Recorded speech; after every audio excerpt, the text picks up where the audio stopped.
Welcome to Whispers from the Veil, a ghostly podcast and storytelling series where history lingers and the past refuse to stay buried. Join us as we traverse Britain's haunted landscapes, unearth the forgotten tales of restless spirits, weaving together the spectral and historical in every whisper from the beyond. The battlefield of the damned, the battlefield of Edgehill and Culloden, where the dead still march. The ghosts of Edgehill. The Battle of Edgehill was fought on the 23rd of October, 1642, between the villages of Keenton and Radway in South Warwickshire. It marked the first major engagement of the English Civil War.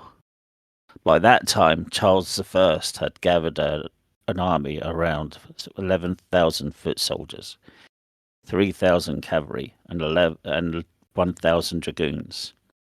His royalist troops marched from Shrewsbury to London, and they were intercepted at Edgehill by the Parliamentarian forces, commanded by the Earl of Essex.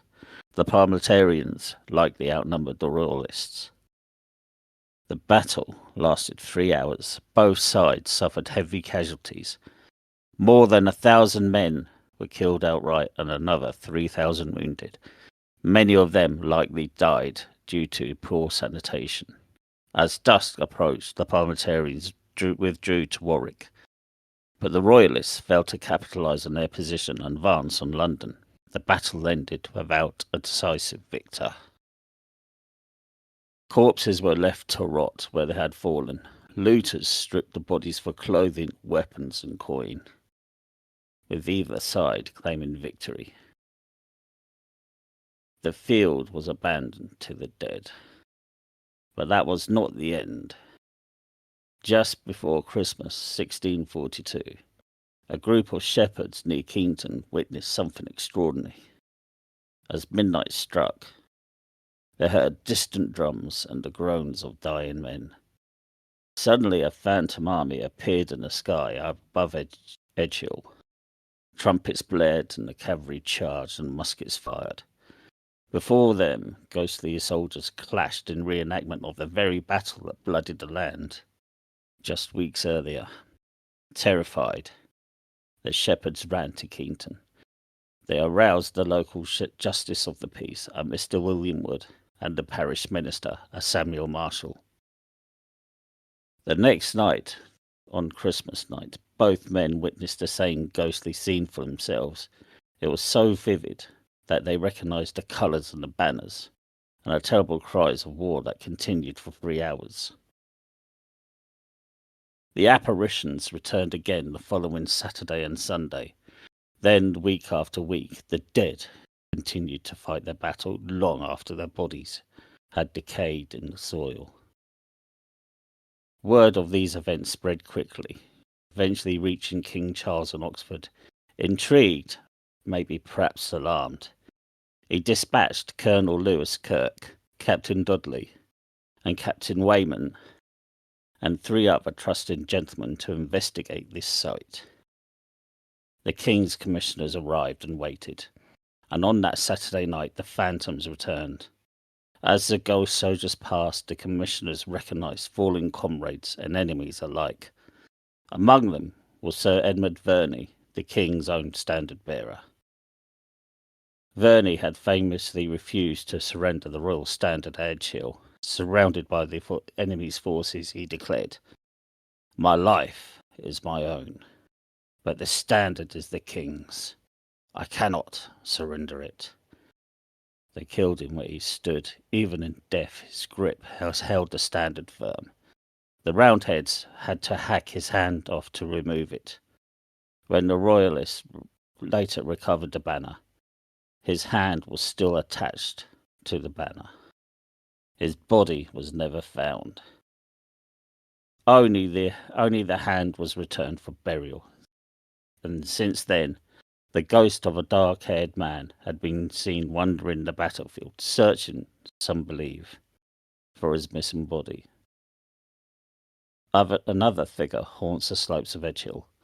A tall man on a white horse, his sword raised high, charging into battle. Many to believe this to be Prince Rupert of the Rhine, the king's own nephew, who led the royalist cavalry on that day. He was often seen accompanied by a ghostly dog, perhaps his beloved hunting hound, Boy. The sights were so frequent and so widely reported that in January 1643 a pamphlet was published, A Great Wonder in Heaven. It detailed the terrifying events at Edgehill and the strange resurrection of its battle in the sky. Even as late as 1960s, soldiers newly arrived at the nearby military base reported the sounds of musket fire, hoofbeats, screams, and steel clashing in the dark. And it wasn't only Edgehill. A few months to the north, in the Battle of Lightthorn, a phantom woman in white, said to haunt the church lane. Her husband, a parliamentarian soldier, died at Edgehill. Just 2 months after they were married, she walks the lane, still weeping for the love she lost. The trauma of battles scarred not only the land, but the air itself. The very soil, the hill, the stone walls seemed to retain the memory of slaughter. And from that memory, the battle replayed itself again and again. Following the advice of the justice and the minister, the villagers buried all the unburied corpses in the months that followed. After that, the nightly hauntings faded, but they never fully stopped. To this day, people report strange sounds of drums, gunfire, and screams in the still of the night, especially around the anniversary of the battle.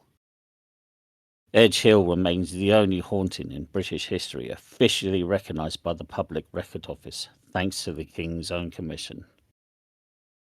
It is, in every sense, a battlefield where the dead still refuse to rest.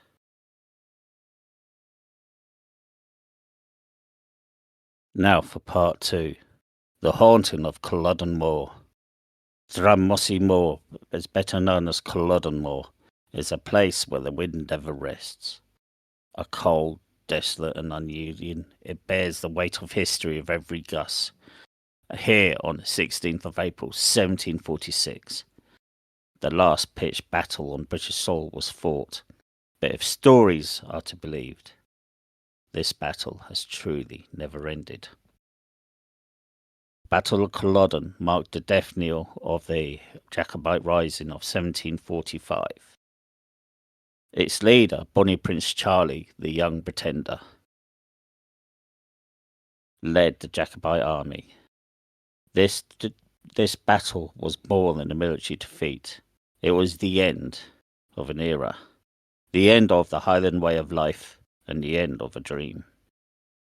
That morning, Charles Stuart met the government army led by the Duke of Cumberland, son of King George II, on the boggy, windswept moor. Overlooking Inverness, his forces were hungry, exhausted, poorly positioned.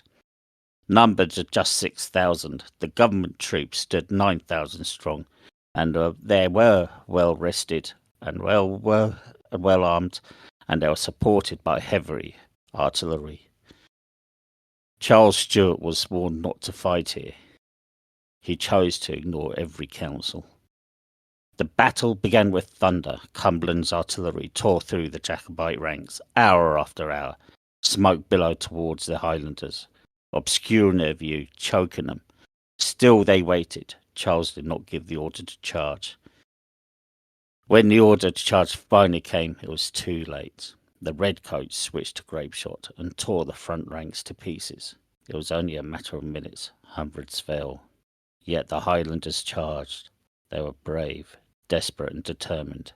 They surged forward into the storm of steel. But Cumberland's army was prepared, and when they met the Highlanders in a hand-to-hand combat, the British soldiers used a new tactic. Rather thrusting their bayonets directly ahead, they aimed their bayonets to the right. slipping beneath the raised sword arm of the Highlanders and piercing their hearts.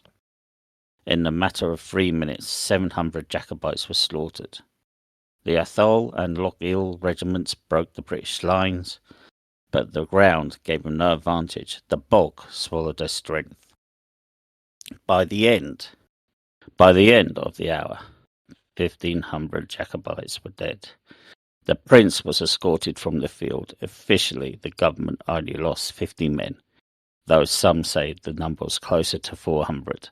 The Duke of Cumberland gave no quarter to the dying Highlanders. The wounded were bayoneted where they lay. The wounds were arrested, even executed. Villages burned. Children separated from their families. If they spoke their native tongue, they'd be branded as traitors. It was not just a battle, it was an eradication. The clan system, the language, and the culture of the Highlands. It all began to die that day. But some say the spirits of those who fell refused to follow. Every year on April the 16th, a strange thing said to happen at Culloden Moor.